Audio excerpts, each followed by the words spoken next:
Beleza, Tony. O Asa que não fica muito atrás também na apresentação que fez no último sábado à tarde no estádio municipal. Todo mundo relaxou, né? Isso, o Asa apresentou diversas falhas, sobretudo no setor defensivo, Rômulo falhando pra caramba.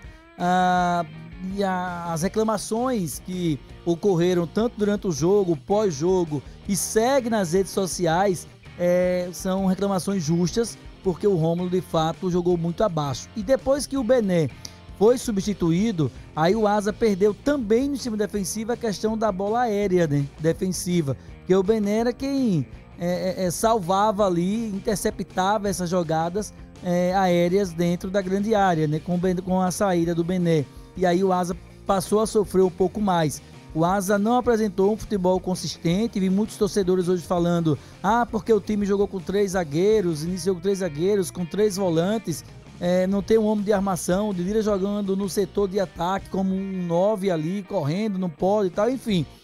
A gente sabe que o Asa não apresentou um futebol convincente, né? Fez 2-1 na partida, o Muricy chegou ao empate, mas o Muricy, lógico, apresentou um volume de jogo maior e criou mais situações, foi mais organizado taticamente dentro de campo a equipe do Muricy. O Moraes comentou o jogo, vai trazer mais detalhes sobre isso, aproveitando que a gente escolheu o Alisson Dantas como melhor técnico, né? E eu acho que o João Felipe do Muricy, o melhor jogador, né? Então, assim, é uma situação que o Asa apresentou sem deficiências. Durante a entrevista coletiva que nós vamos rodar daqui a pouco, o técnico Rodrigo Fonseca, ele confirma essa ineficiência do Asa e vai ter muito trabalho para corrigir o Asa. Teve a reapresentação hoje à tarde, vai ter mais um treino amanhã para o jogo da quarta-feira. A gente sabe que o Internacional é extremamente favorito, mas o Rodrigo Fonseca acredita, Moraes, se você viu o jogo, que para o jogo contra o Internacional, eu acho que ninguém é contratado e assina contrato como titular da equipe. Eu acho que o Fonseca precisa fazer algumas modificações até para o time ter uma consistência maior. Por exemplo, Aleph ou Colina como primeiro volante. Colina jogou muita bola sábado e vem jogando bem. Tem esse detalhe. Aleph ou Colina, como é que vai ficar? Aí a zaga, Rômulo ou Jean Peter que chegou, porque o Rômulo vinha apresentando falhas, e não foi só no jogo de ontem, no jogo contra o Coruripe, no jogo passado também. Então, assim, até para testar o Nuno também pelo lado esquerdo, é uma boa também para observar. Então, assim, são situações que o Rodrigo Fonseca... Até o Bené, né? Até o Bené também. São situações que o Rodrigo Fonseca precisa montar esse quebra-cabeça com muita eficiência. Aí, por exemplo, ele teve hoje a confirmação no treinamento de hoje do Feijão, do Júnior Viçosa e do Cachito. A minha opinião, particularmente, nenhum dos 3 começariam jogando. Os 3 seriam reservas. Estão liberados os 3, Liberados os 3, voltaram a treinar hoje. Mas na minha concepção, ninguém é contratado como titular da equipe. Ninguém assina contrato como titular da equipe. O que a gente vê é muito mais nome de tradição no clube do que o futebol apresentado ultimamente. Então, assim, na minha concepção, voltar os 3 é excelente, fica como opção. Porque você vai botar o Anderson Feijão no lugar de quem ali? Do Didira? Do Wesley? De repente no lugar do Wesley. Né? Você vai botar o Júnior Viçosa no lugar de quem? Do Flávio Souza, que entrou no jogo e salvou o Asa com 2 gols? Exatamente. Então, assim... E vem jogando bem, né? Fez um gol no jogo anterior, né? E sem contar que o Viçosa está cerca de 15 dias, entrega ao departamento médico, ritmo, físico, tudo isso conta. Então, assim, na minha concepção, se o Rodrigo Fonseca começa o jogo com um desses 2 ou 3, Cachito, Viçosa e o Feijão como titular, ele comete, a meu ver, um erro enorme e uma incoerência maior do mundo. Porque tem que ser coerente, não só com ele, mas com os comandados dele também. Não gera, como diria o saudoso Jurandir Costa, Moraes, um problema social no elenco. Né? Então tem tudo isso. Tem tudo isso. Então, assim, Júnior Viçosa jogou contra o Coruripe, Gardel, que perdeu aquele pênalti no dia 14 de fevereiro. Até sábado, que é o dia do jogo do Asa com o CRB, vai fazer 19 dias daquela lesão. 19 dias. Só para poder ser preciso em cima daquilo que você comentou. 15 dias. Para quarta-feira, 15 dias. E assim, pra quarta-feira, 15 dias, contra o Internacional. E ele foi liberado para começar a trabalhar hoje. Ou seja, ele não vinha trabalhando. Não tem condição de trabalhar hoje e amanhã. Ele iniciou a transição. E outra coisa. E outra coisa, dentro do que o Cardeal trouxe agora aqui, questão de coerência. Para mim, o técnico Rodrigo Fonseca não usou coerência na formação do time do Asa no jogo contra o Muricy. Como é que você tem 2 atacantes, 2 centroavantes à disposição e você coloca o Didira como centroavante? E os 2 centroavantes do banco. E você pega o Kellyton, que é um atacante, você coloca o cara pra jogar mais recuado, como meia. Então assim, pra mim ele errou completamente. Quando ele toma um gol que viu a torcida em cima dele, chamando ele de burro, aí o que acontece, né, Moraes? Ele começou a fazer as correções. Tirou o Bené, porque tem que tirar o Bené, porque ele já tava de cartão amarelo. Coloca o Flávio Souza, aí começa a fazer algumas modificações e o time começa a acertar. Mas ele errou na escalação inicial do time. Não tem que inventar. Se você tem um cara da posição, foi contratado para jogar. Você não tem que inventar. E eu disse aqui já muito, Flávio Souza tem que ser titular desse time. Flávio Souza não pode ser banco de Cachito, com todo respeito. Flávio Souza não pode ser banco desses jogadores. Tem que ser titular. Provou isso, entrou sábado e fez os 2 gols do time do Asa. É verdade, Clevão. Então, assim, ele fez a parte dele, viu, Cardeal? O Flávio Souza fez a parte dele, fez os gols, entrou na hora que o time estava levando um sufoco do Muricy. Aí, resultado, ele faz o gol de empate, depois ele vira o jogo, 2-1. Esse cara não pode ser reserva contra o Internacional. Ele tem que jogar. Agora, eu só discordo do Cardeal com relação à volta do Anderson Feijão. Eu voltaria com o Anderson Feijão. E não era para tirar o Didira, não. Eu fazia o Anderson Feijão pelo lado esquerdo, trazia o Didira para o meio, o Wesley ia sobrar na minha formação. Do lado direito, vamos lá, o Cachita, um jogador que tem muita velocidade e pode jogar, eu voltaria com o Cachita e voltaria com o Anderson Feijão, para aproveitar o chute de fora da área do Anderson Feijão, uma cobrança de falta. Agora, o Júnior Viçosa de jeito nenhum, e não jogaria com 3 zagueiros, jogaria com 2 zagueiros, com 2 jogadores de marcação no meio de campo, com o Didira pelo meio, com o Cachito, o Flávio Souza e o Anderson Feijão. Perdeu, meu amigo. Você sabe que o Internacional é o favorito. Meteu 3-2 no Grêmio. Enfim, então vai estar preocupado se vai tomar 1 ou se vai tomar 10. Tem que aproveitar a oportunidade para tentar ganhar o jogo. Até porque o Internacional ainda joga pelo empate. Ainda tem essa vantagem. Então, eu mexeria para deixar um time um pouco mais forte do meio para frente, botando para a experiência do Anderson Feijão. Detalhe, em relação ao Viçosa... É louvável esse esforço, seu Cardeal. Não, por isso que eu disse, em relação ao Viçosa, eu deixei de lado o Feijão, porque é a voz da experiência. Não, eu tô falando porque semana passada, Moraes, nós comentávamos aqui, acho que você teve a oportunidade de participar também, sobre a questão desse negócio de time alternativo, time principal, e eu falei aqui o seguinte, eu queria ver se fosse o jogo contra o Internacional. É estranho, né? Todo mundo se recuperando, todo mundo liberado pro departamento médico. Era bom se esse esforço também fosse contra um Dimensão Saúde, contra um Zumbi também. Concordo em voltar com o Anderson Feijão nessa questão que o jogador está liberado no setor de meio campo, mas contra o Internacional, qualquer jogador quer atuar, né? É impressionante, né? Por conta da vitrine, da visibilidade de uma Copa do Brasil, ninguém quer ficar fora. É impressionante esse comprometimento para esse momento que o Asa precisa. Eu nem treinei. Hoje à tarde, até agora, 19 horas, tava pesando no bid para ver se saia meu nome. Eu nem treinei. Tava vendo no bid. Vale todo esforço, né? No jogo como esse, né? Agora vale a pena, vale todo esforço. Vale a pena, Videlano, também informar o seguinte: nem o Anderson Feijão, nem o Júnior Viçosa treinaram. O Anderson Feijão não treina há aproximadamente 10 dias. Ele estava fazendo trabalho com bola. Fazendo trabalho, mas separado. A partir de sexta. Falando separado, não estava treinando com grupo. Eu acho muito pouco. Para ele passar um período de entrega do departamento médico sem trabalhar. Principalmente pelo histórico, Cardeal. Exatamente, histórico de lesões. Aí volta na sexta-feira. Do Júnior Viçosa. Faz um trabalho mediano com bola para na quarta-feira estar apto a jogar. Aí você vai à necessidade dele estar em campo, você vai tudo, aí sabendo que você vai queimar uma substituição. Porque 10 minutos, 15 do segundo tempo, 20 no máximo, acho que ele não vai suportar o jogo todo. Mas dá para entender a situação do Feijão. Tem uma coisa também, viu, Cardeal? Uma coisa que o treinador, a essa altura, ele deve estar pensando. Será que não é interessante você ter a experiência? Olha, do Júnior Viçosa, não. Eu não colocaria. Mas ter a experiência de mais um jogador como o Feijão, mesmo que tenha treinado pouco, que tenha retornado agora. Mas eu acho que ele deve estar pensando no Viçosa também, viu, Jorge? Eu acho que ele deve estar pensando no Viçosa também. A experiência não está. Se ele estiver pensando no Viçosa, ele está errado. Está pensando que está erradíssimo. Está errado. Também concordo. Viçosa, não. Até porque, Viderlan? Tem condição de jogo não, Viçosa. Flávio Souza está dando conta do recado. Em relação tá pedindo passagem, cara, é pra ser titular. Tá pedindo passagem. O cara entra em campo, a dinâmica é outra, a movimentação é outra. E outra coisa que eu vou dizer a vocês aqui agora, e vocês me corrijam se eu estiver errado. Vale.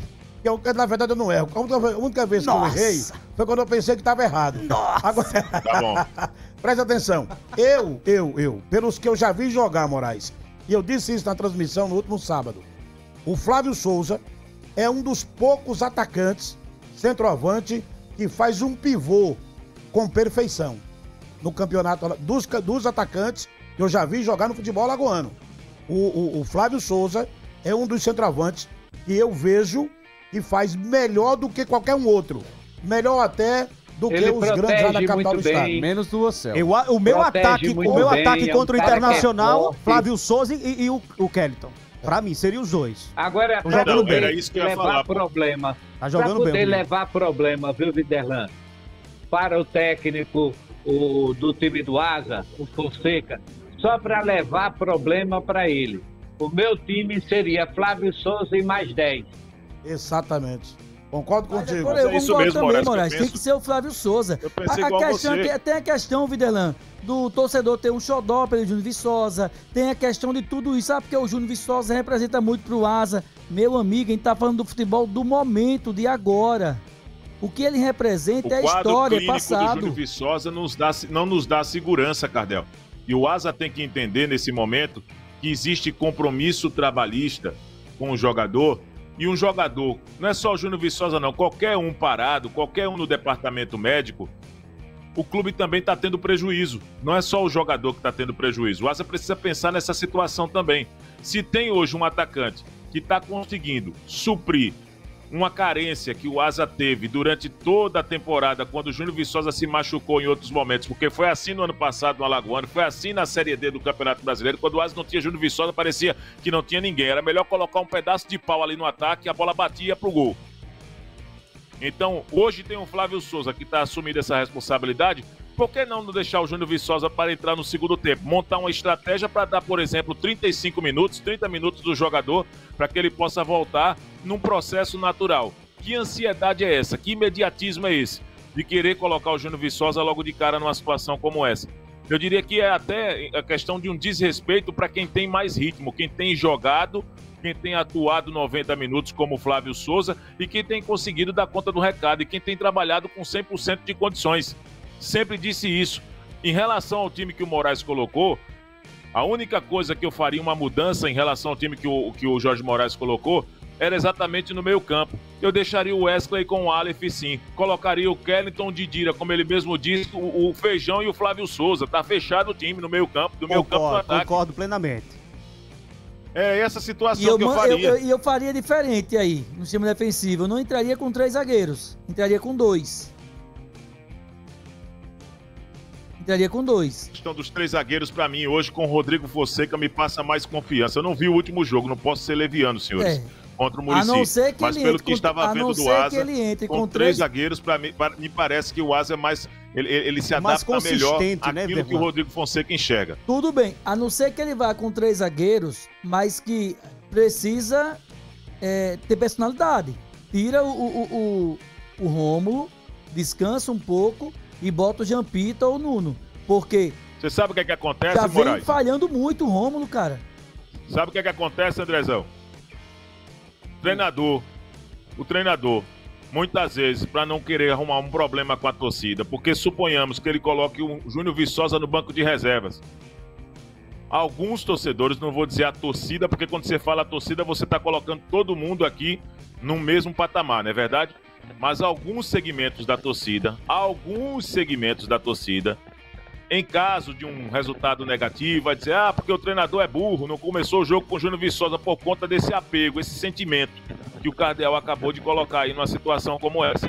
Mas o treinador precisa entender o que é melhor para o trabalho dele, bater no peito e ter personalidade para dizer o seguinte, olha, se não tem um jogador em 100% de condições, eu vou prestigiar quem tem condições, eu não posso colocar um jogador com 65%, com 70% se eu tenho um de 100 à minha disposição. É aí onde entra a personalidade do treinador. Para mim é Flávio Souza, concordo com o Moraes, e mais 10 jogadores.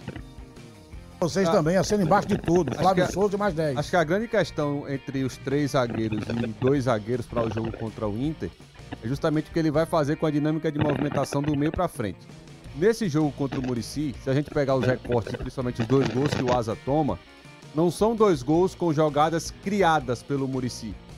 Foram 2 gols. Um de uma bola parada de um lateral, que inclusive é uma das jogadas fortes da equipe do Muricy. Eu tive a oportunidade de fazer 3 ou 4 jogos do Muricy. Incansavelmente o João Paulo coloca a bola na área com o lateral. E o Asa tomou um gol de lateral que não pode. Isso é posicionamento. Isso é do sistema defensivo, não são dos 3 zagueiros. E o outro, um gol de primeiro pau de uma falta lateral. É posicionamento de novo. No entanto, na mudança que o Rodrigo Fonseca faz, com obrigação e através da necessidade do resultado, ele traz de volta o Flávio e aí eleva o nível do time ofensivamente. Por quê? Quando ele coloca o Didira de falso 9, e eu busquei na minha memória, não sei se vocês sabem, eu nunca vi o Didira jogar de falso 9. Em clube nenhum. Já vi ele jogar de lateral direito. Em clube nenhum. Mas de falso 9 nunca vi. Então, o time do Asa tinha o Bruno Menezes, o Colina e pra mim, isso é um ponto de vista do que eu vi do posicionamento. O Colina melhorou a sua atuação jogando no meio de campo quando ele saiu do lado esquerdo pro lado direito. Ele estava jogando pelo lado esquerdo com o Aleph. Ele pelo lado direito é muito mais produtivo. Só que aí, voltando ao que eu estava falando, tinha Colina, Bruno, Kellyton, Didira e o Wesley. 5 jogadores que, se a gente pegar, são características parecidas. E o Asa tem um modelo de jogo de aproximação. São jogadores que têm as características de jogar de frente para o jogo. Então, quando o Asa tinha a bola e não tinha referência, que era o Didira que estava fazendo o falso 9 e que não ficava, ele ficava flutuando, o Asa perdia o norte do ataque. Quando entra o Flávio Souza, que é a referência para fazer o pivô, aí aparece o jogo de aproximação do Asa. E é esse jogo que, quando o meia, o volante, faz o passe que quebra a linha, que chega no atacante, aí sim, aí chega o Kellyton, aí chega o Didira, aí chega o Colina, chega o Aleph quando joga, o Bruno, porque o Wesley também quando chega. É o jogo de aproximação. Então, para mim, foi um equívoco também do Rodrigo Fonseca colocar essa formação com o falso 9. E ainda bem que ele ainda teve o tempo de modificar, tirar um zagueiro para fazer um 4-2-3-1 para ter o Flávio. Contra o Internacional, eu já acho que eu manteria os 3 zagueiros, só que eu faria substituições. Por exemplo, o Rômulo. O Rômulo, o nível dele caiu muito. Eu colocaria o Rômulo, esperava um pouquinho, colocaria outro zagueiro. O próprio Benê mesmo, que pode fazer junto com o Jean Pita ou o Nuno também. O que, para esse jogo, vai ser muito do plano de jogo do Asa, que vai precisar vencer, obrigatoriamente, e principalmente, eu não entraria com 2 volantes sem uma característica de marcação. Se for para jogar com 2 zagueiros, eu colocaria um que marque. Porque se deixar livre o Alan Patrick, junto do Bruno Henrique, que vem fazendo esse jogo, entrando para pisar na área, tem que ter um cara que tenha uma característica de marcação. Mas eu tô com o Jorge também. Para o jogo, eu colocaria o Feijão. Além disso, tem um Ener Valencia que faz uma infiltração muito grande, né, Cardel? Tem um Ener Valencia que faz uma infiltração também muito grande, é um jogador de muita velocidade. Aranguiz também faz muito bem esse corredor, então acaba sendo uma equipe que tem muitos valores individuais e que no coletivo, se o Asa não coloca essa marcação, e aí também enxergo dessa mesma maneira como o André, e aí se fosse para fazer 2 zagueiros, teria a necessidade de colocar um jogador com a característica mais de destruir a jogada na disputa pela segunda bola, eu diria que aí sim o Asa poderia ter uma possibilidade de equilibrar ações e tentar concentrar esse jogo para tentar explorar velocidade na transição. Não adianta o Rodrigo Fonseca nessa tentativa, por exemplo, de não arrumar problema com alguns segmentos da torcida E aí não acredito que ele venha fazer isso, mas estou comentando porque a função do comentarista é também se antecipar aos fatos. Essa escola eu aprendi com quem está com a nossa equipe hoje aí, lá atrás, Jorge Moraes. Você precisa se antecipar aos fatos. Comentar aquilo que já aconteceu, todo mundo faz. Agora, se antecipar aos fatos. O que eu quero dizer? Não vejo com bons olhos a situação, por exemplo, para se arrumar um espaço para o Júnior Viçosa voltar para a titularidade, deslocar o Flávio Souza, porque você vai matar aquilo que o cara tem hoje rendido de melhor. Você vai matar essa situação. Eu digo isso porque o Leandro Senna tentou essa situação em colocar um Flávio Souza junto do Júnior Viçosa em algumas partidas. Se fizer isso, vai matar o Flávio Souza. E cá pra nós, se faz isso, meter o Júnior Viçosa no gol, no jogo, pra deslocar o Flávio Souza, é mais uma acomodação para o Júnior Viçosa do que até mesmo para rebotar com um time com uma qualidade em campo. Esquece a qualidade do time em campo, o coletivo, e é mais para a questão do Júnior Viçosa, para endeusar o cara, para valorizar o cara, é mais para isso. Porque se você for olhar, botar um time com qualidade em campo, um time que incomoda o Inter de certa forma, hoje não é o Júnior Viçosa, hoje é o Flávio Souza. E se colocar os dois, você vai acabar, além de tirar o que o Flávio Souza tem de melhor, você vai acabar com o ataque do time. Exatamente. Agora eu quero falar também sobre um outro jogador, no setor do meio campo, que ninguém falou até agora. Esse danado de Bruno Menezes, se o futebol dele for aquele ali, que jogou sábado... Mas o cara tá sem ritmo. Tem que jogar mais. Tem que jogar mais. E aí nem cogita essa titularidade, a não ser que o treinador de fato tenha uma confiança muito grande no jogador. Nem eu, nem Moraes, nem André, nem senhores solicitaram o nome dele, porque obviamente nós não cogitamos que ele possa começar esse jogo, pelo que ele tem apresentado, até pelo tempo de adaptação que o atleta merece ter. Nós não precisamos aqui também ser tão imediatistas ou ser tão exigentes a respeito dessa situação. Bruno Menezes chegou agora. Se chegar, por exemplo, para fazer alguma avaliação sobre o jogador, poderemos estar cometendo algum ato precipitado aqui. Então eu não cogito em nenhum momento ele começar entre os titulares. Se isso acontecer, eu diria que tirar os méritos de quem está trabalhando com mais tempo, que tem buscado um entendimento maior sobre a metodologia de trabalho do Rodrigo Fonseca e quem tem apresentado um rendimento melhor do que o que o Bruno Menezes tem apresentado, o que é natural. Eu coloco aqui em caixa alta, é natural que o Bruno Menezes ainda não tenha chamado a nossa atenção. O tempo, a adaptação, são aspectos que precisam ser respeitados em qualquer atleta. Mas hoje, para começar o jogo, Bruno, sinceramente, eu não cogito essa situação. E o Bruno, viu, Vidarman, a gente nota que ele tem qualidade. Ele não é bobo, não. Ele sabe, ele toca, ele recebe, ele aparece, agora totalmente fora de tom. Totalmente fora de tom. Ele não sabe ainda como se posicionar, se ele passa a ser o jogador do meio de campo avançado. No primeiro tempo ele tentou ser um jogador avançado e não conseguiu. Aí de repente no segundo tempo ele jogou mais atrás e até quem saiu mais pro jogo e apareceu mais, Wesley e o Colina, foram jogadores que apareceram mais do que ele, até o ponto que ele foi substituído. A minha preocupação, eu vou voltar só a um tema rápido, a minha preocupação de você colocar 3 zagueiros é de repente você precisar encontrar espaço pro Feijão, pro Cachito, deixar o Didira no time que não pode sair. Aí você vai sacrificar um homem de meio de campo, aí você talvez complique mais. Por isso que eu faço a opção por 2 zagueiros para manter o Colina e o Aleph no time. Eu entraria com os 2 e chamava o Colina, dizia: Colina, tenta pelo menos fazer com que esse meio campo do time que tem um meio campo muito rápido, que aparece muito bem na frente, enfim, tenta matar uma jogada por ali, não deixar o meio campo do Internacional criar. Agora, se você coloca 3 zagueiros, os zagueiros não vão sair. Os alas vão ficar preocupados se vão poder apoiar. Então, por isso que eu ia para o tradicional, e eu até disse no sábado que eu gosto de um time com 3 zagueiros. Quando você tem 3 zagueiros com a mesma qualidade, quando você tem 2 alas e o Paulinho não é bobo, o Gabriel não é bobo, aí você, tendo eles para apoiar, Aí você ganha os jogadores que chegam para contribuir ofensivamente. Agora, se os caras não saírem, é como disse aí o Viderlan, tem o Valência, tem Maurício, que é um baita de um jogador no time do Internacional, você pode ficar preso, ser pressionado e saindo um gol cedo, aí fica mais difícil de corrigir. Corrigir contra o Muricy é uma tentativa possível. Agora, contra o Internacional, não. É verdade.